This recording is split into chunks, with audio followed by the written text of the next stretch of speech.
Have you ever felt like you're running a race against your own to-do list, only to find that by the time you reach the end of the day, your most important work, the work that actually moves the needle, is still untouched? If managing our time were truly the key to productivity, then why, in an era of endless productivity apps, do we feel more overwhelmed and less creative than ever before? Welcome back to BookVisionary. Today, we are diving deep into a book that will fundamentally change how you view your workday. We're talking about David Kadavy's masterpiece, Mind Management, Not Time Management. In this masterclass, we are going to explore why traditional time management is actually killing your creativity, and how you can switch to a system that prioritizes your mental energy over the ticking clock.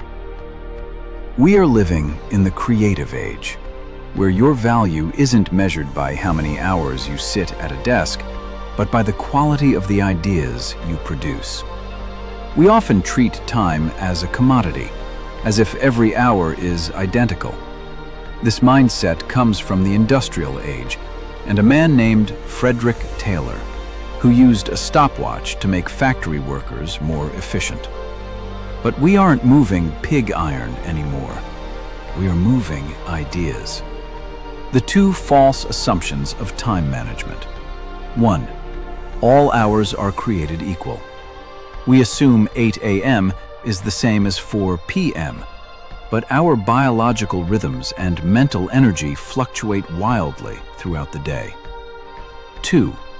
Efficiency equals effectiveness. Just because you can do something quickly doesn't mean it's worth doing.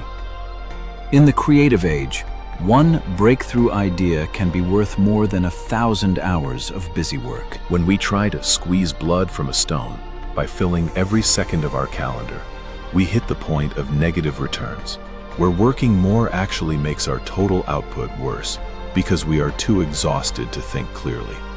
To master your mind, you first need to understand how it thinks.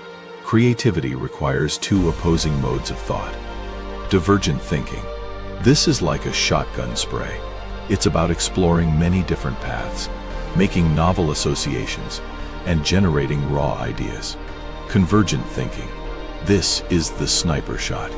It's about narrowing down those options, following rules like grammar or logic, and polishing the final product. The problem: most of us try to do both at the same time. We have a CEO in our brain called the prefrontal cortex that loves rules and discipline. While the CEO is great for finishing tasks, it's a total spoil sport for new ideas. To get those aha moments, you sometimes need to fire the CEO and work when you are slightly groggy, like right after waking up, when your brain is naturally more divergent. One of the most powerful tools in this book is the first hour rule. The rule is simple. Spend the very first hour of your day working on your most important project, and only that project. Why does this work? The airport analogy. Just like the first flight of the day is the least likely to be delayed, the first hour of your day is the least likely to be interrupted by the chaos of life. Harnessing grogginess. Before you have your coffee, your brain is in a state of sleep inertia.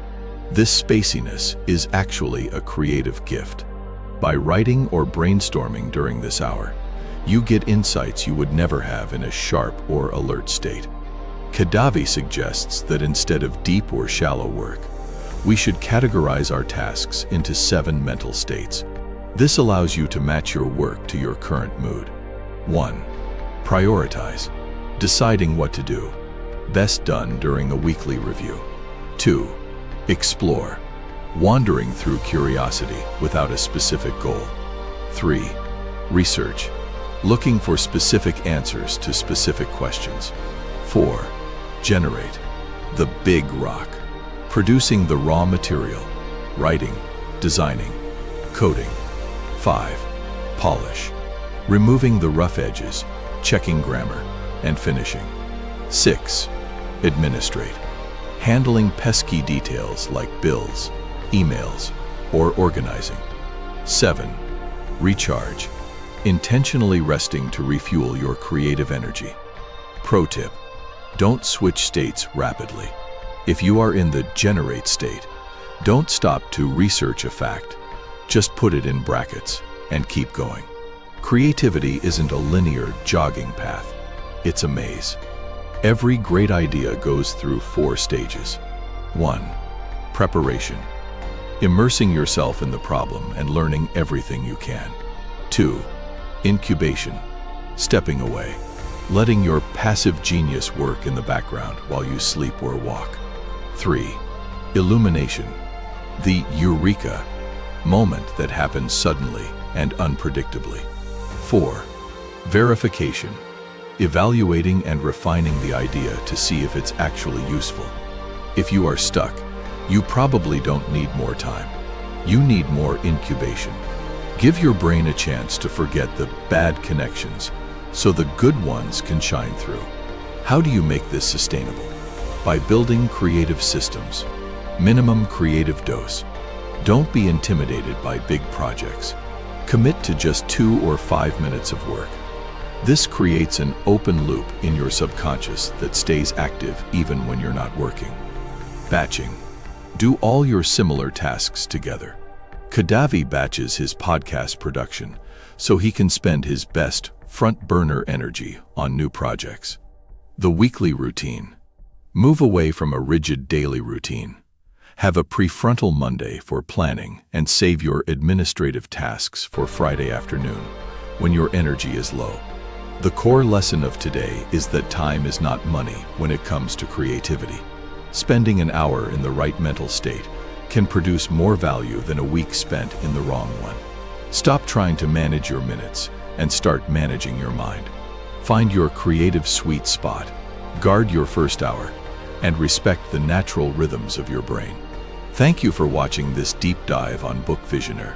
If this summary helped you, please hit the like button and subscribe for more insights into the books that shape our world. Question of the day: what is your most productive hour of the day? Let me know in the comments below. Until next time, keep creating. Goodbye.